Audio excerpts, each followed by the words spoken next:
At sa iba pang balita sa labas ng bansa, nasa 40 tao na ang napapatay sa mga pagpapasabog at pamamaril sa Iraq at ng North Korea. Sinisikap naman na mapigil ang pagkalat na ngayon ng bird flu virus. Ito ang mga ilan sa mga globalita ni Edwin Eusebio. Ang tensyon ngayon sa Iraq, kasunod ito ng sari ng mga pagsabog ng bomba at pamamaril na kumitil ng buhay ng may 40 tao.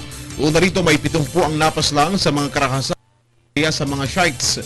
Nagdulot ito ng pangamba sa posibleng pagsiklab na naman ng sectarian war sa pagitan ng mga Sunnis Muslim o Sunnis minority at Shiites. Halos nasa 300 taon na rin ang napapaslang sa ilang linggong nakalipas bunsod ng sectarian tension sa Iraq. Pinatindi pa ito ng giyera sibil na nangyayari sa kalapit na bansang Syria. Samantala, pinagsisikapan ngayon ng mga North Korean researchers na mapigil ang pagkalat ng bird flu. Unang napaulat ang pagkalat ng peste sa duck farm sa Pyongyang.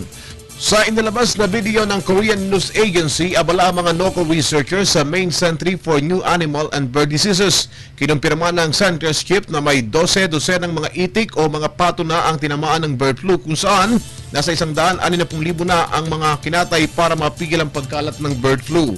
Sa ngayon ay abala ang local authority sa pagsusuri sa kalusugan ng mga residente sa Pyongyang. Ito ay upang mapigil ang pagkalat ng bird flu virus sakali nakahawa na ito sa tao. Noong 2009, unang tumama sa Asia ang bird flu virus na pinaniniwalaang naging sanhi ng kamatayan ng may kalahating milyong mga Asyano. Para sa Telebisyon ng Bayan, Edwin Eusebio.